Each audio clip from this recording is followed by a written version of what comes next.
let's have some fun with some simple synthesis. Let's get started with, the real basics, like getting a sine wave out of the computer. All right, so the first thing we need to do is create a new object, and we're going to create something called a DAC. That's the digital to analog converter. This is your audio output device. Into this, we're going to plug something like a sine wave. Let's make a new object called cycle. This is a sine wave generator. We'll generate something like 100 hertz, and we'll play it out of this thing. Now, right now, this should just work, right? Except for I haven't turned the DAC on. And I can do this in two ways. I can click it over in the corner here. There's an on-off. Or if I'd like to, I can add a little on-off button to my interface here. This is the toggle button, which I generated by pressing the key T. All right, so that's pretty intense. If this were a higher frequency, I'd be like really unhappy right now. So let us make it so we can control the volume or intensity of the sound. So we're going to do that with simple multiplication. Let's grab the multiplier object. We're going to make an audio object by adding the tilde character, and let's multiply it by some arbitrary number like 0.25. So this is going to be a quarter of the amplitude full scale. All right, let's pull that in here, yada, yada, yada, and let's check it out. Cool. And I do have some volume control here if I need it. All right, so that's sort of interesting. I've got a basic sine wave at a low frequency, and that's kind of it. Now what's interesting maybe musically is what we can do with a sine wave. We can modulate its amplitude, we can modulate its frequency, and maybe get some other interesting things to happen. So let's take this guy here and copy it, but we're going to copy it and change the scaling. So right now the amplitude is oscillating when it comes out of the cycle object. It's oscillating between -1 and +1. So I want to oscillate it between, I don't know, like negative 500 and positive 500. And then I'm going to connect that to the frequency input, and this should get a pretty good low frequency swipe. Oh, but that's going to happen at a really high frequency at 100 hertz. I want this to happen at kind of a rate that I can understand what's happening. Let's go ahead and make it like 11's a little hot. Let's go to 1 hertz, 1 cycle per second. Nice. All right, we can make sirens. Cool. What if we don't want to make sirens? I want to make something cool, like kind of a sweep, like something like a. Let's use a phaser. This is like kind of a sawtooth generator.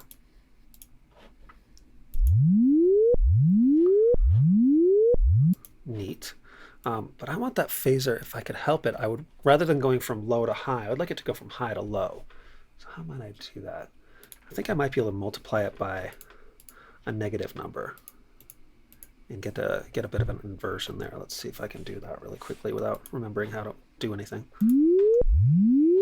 No, that changed the phase, but not the direction. So in this case, I'd use a little inversion trick, inverse subtract. And let's see if we can get that inverted sawtooth. Nice. Let's change that range a little bit.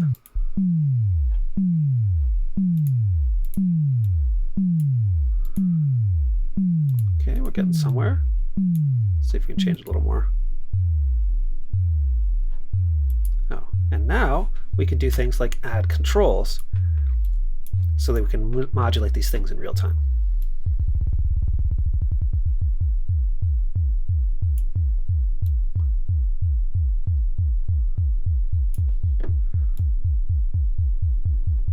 Of course, we can go pretty fast with these modulations.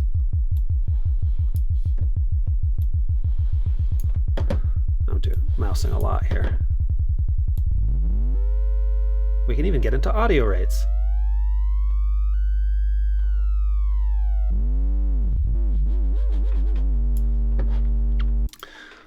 Cool, so we did some very basic modulation, but it's kind of hard to see and hear what's happening. It might be nice to like have some sort of visual sense of what's going on. there are objects in Max that allow us to do that. I'm hitting the N key to make a new object. Let's see if there is something like an oscilloscope, which would probably be shortened to something like scope. Yeah. This makes it a little easier to see, and maybe makes it a little easier to know what I did with the sound. Of course, scope might not work right out of the box. Oh, because I have a frequency that's off the charts.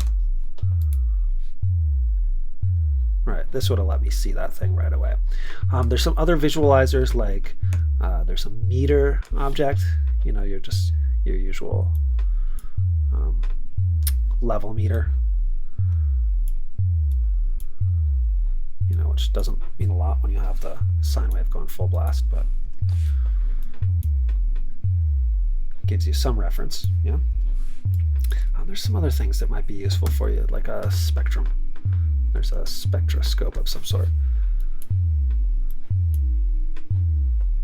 which should let us see the frequency as it slides. Of course, we're sliding in a really low frequency range, so I'm going to change this sweep range to a much higher number. Let's say 1,000. Let's see if this isn't too painful. It's not terrible. Let's go really extreme. 10,000.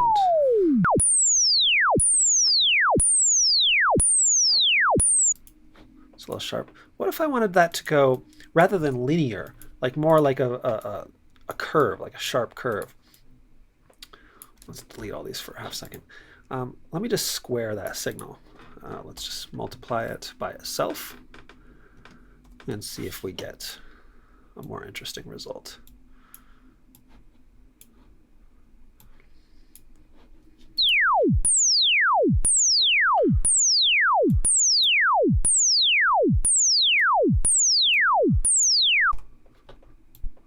Square it again. This might just be noodling at this point. There we go. Got a little bit more of a curve there.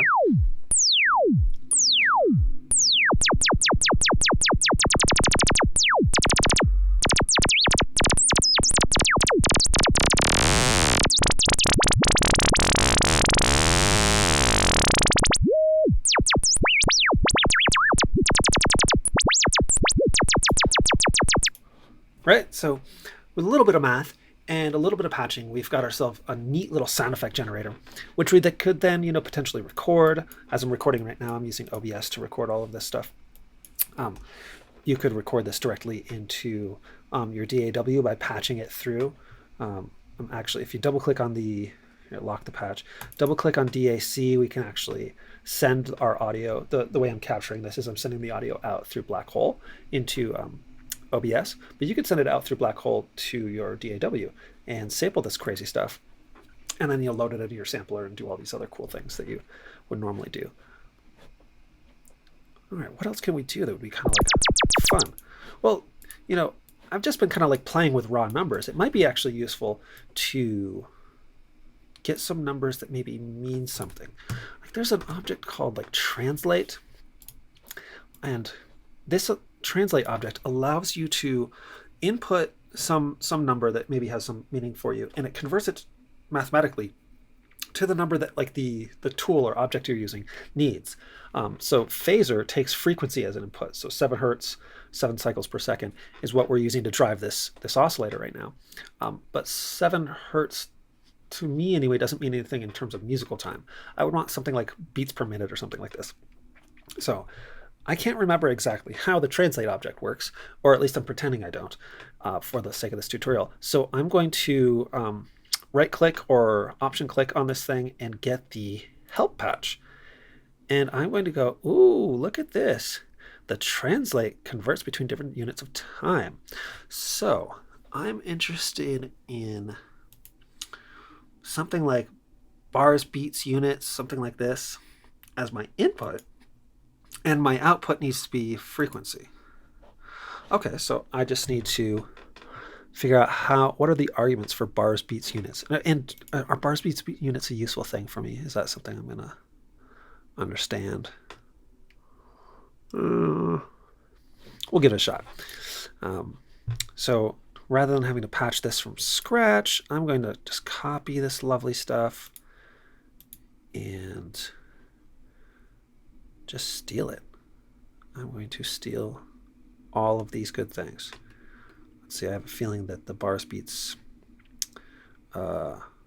method is probably going to use these messages that are separated by dots. Yeah. Oh, and I'll take this because it'll give me some interfacing. So we're just going to copy all this code, delete this little guy, make some room on my interface, and then boom, throw this in. Let's see. Right now it's doing milliseconds and ticks.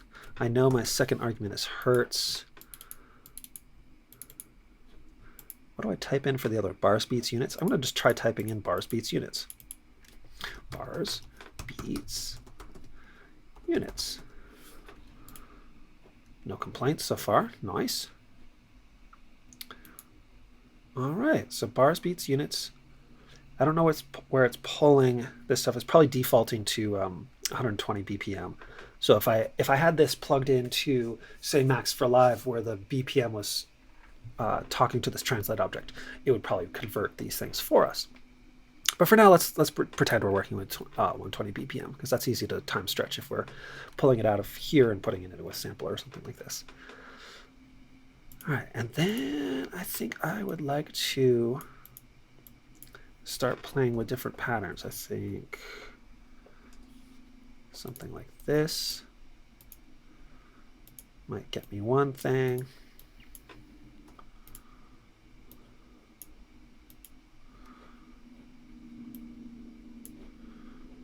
All right, so now I can get some different kind of expressive time ramps.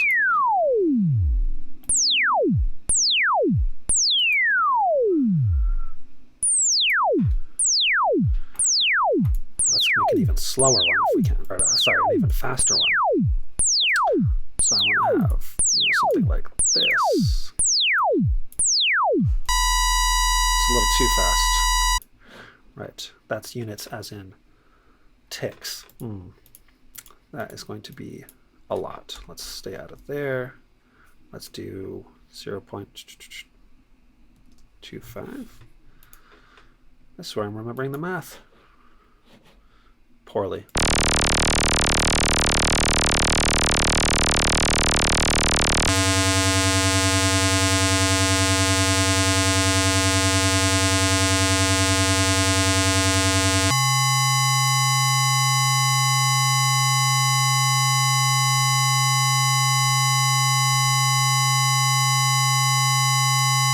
Wrong format. And too many decimal points.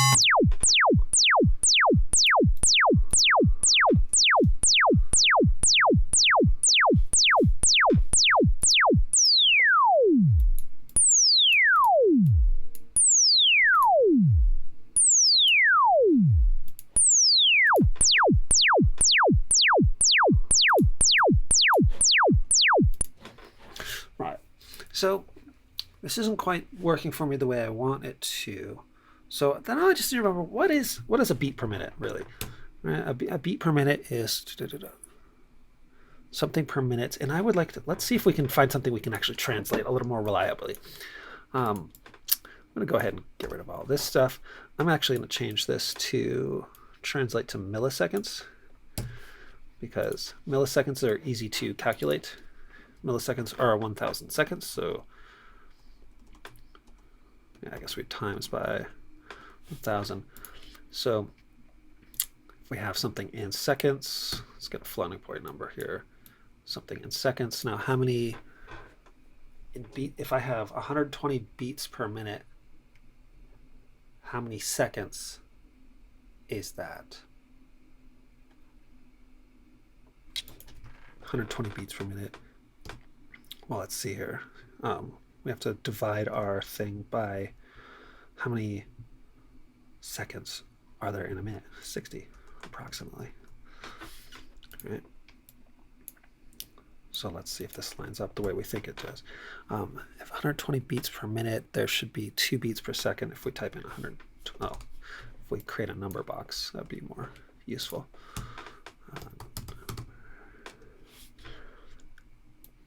connect this here. We go 120 beats per minute. We should see 2 seconds. Cool.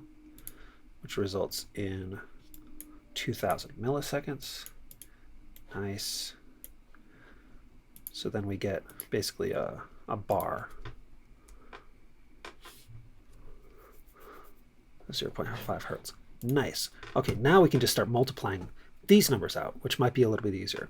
All right, let's get a multiply factor here.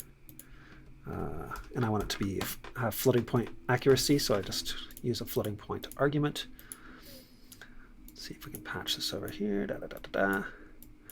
And then we'll grab, let's see, pow2, take the number in, multiply it by the power of 2. What do we get?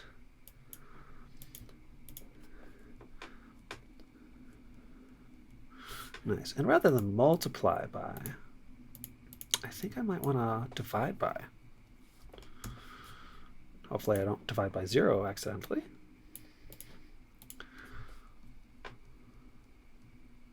Oh, we're going to have to avoid that 0. How do I avoid that 0? I just don't want to send 0. So I'm going to select that 0 and not send it. And I have to select 0 point. I need to be precise here. So I'm going to go select 0. You'll see this little thing flash when I select 0, and otherwise all the other numbers will just go. This will save me from creating a math error that I don't want to create. And let's just make sure that we're seeing the numbers that we want to see. What is it, flownum? I've just been using a hotkey, the F key, to generate the flownum. It's probably better to type it in so you can see that happening. And of course, when I change this, it doesn't cause the mathematical operation to happen. I actually need to create one of these buttons here. And I need to have that button do something. I need to force this mathematical operation every time I change this number.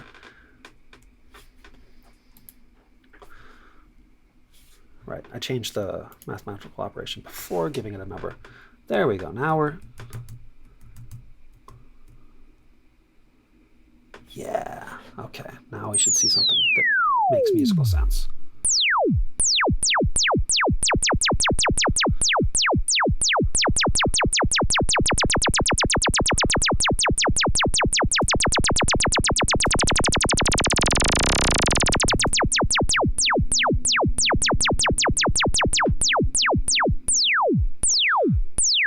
Interesting. I'm getting triplets in here too.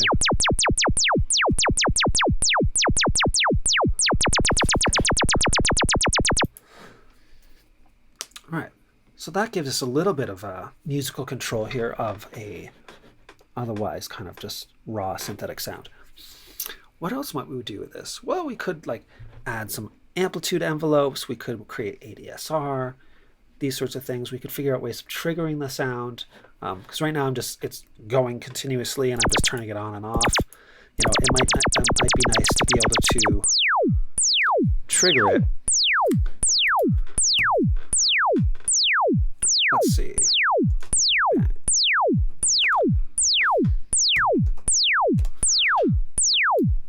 I want to be able to press this button and have something happen. And the thing I want to have happen is I want to reset the phase of this phaser.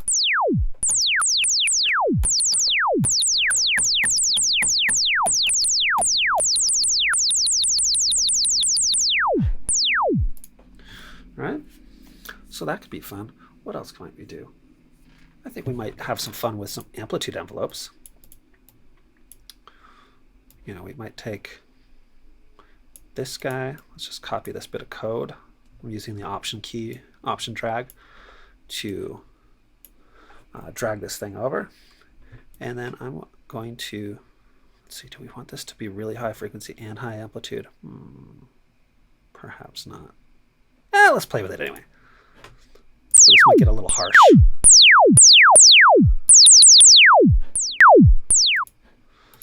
All right, that's phasing on its own. Maybe we don't want it something to just like repeat on its own. Maybe we want to use something like a line.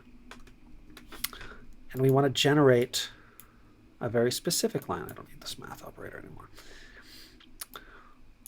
I want to have a very specific line be generated when I click this button.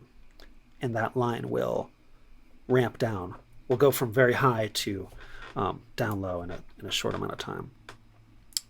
Kind of matching the shape of the sound here. So if I were to just do this in raw numbers, I would need to send it a list.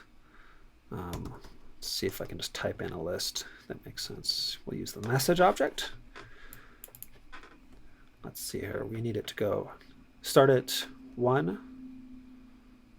I need that to be 1 instantaneously, and then 0 over the course of 1,000 milliseconds or so. And just to visualize this, let's go ahead and make it so we can see that.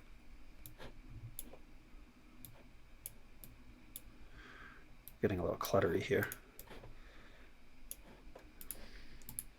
Turn on the audio. Right, this guy's at a high frequency that's more than 1 hertz, so I need to actually shorten this a little bit. Let's make it 500 milliseconds. That will get it tightened up. All right, and then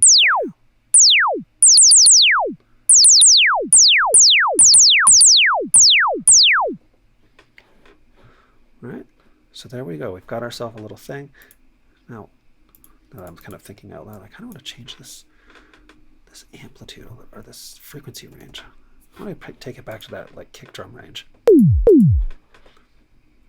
don't need to type it in. I can just type it in here. It's a variable. Something I can manipulate in real time. Let's do 100 hertz. Now, that click could be useful. I'm not sure I adore the click at the beginning of that sound. So maybe instead of going from wherever to 1 in 0 time, unlock this patch. Maybe I can make that a little bit longer. Maybe I can make it like 2 milliseconds. Because it'd be nice to be able to control whether that click exists or not.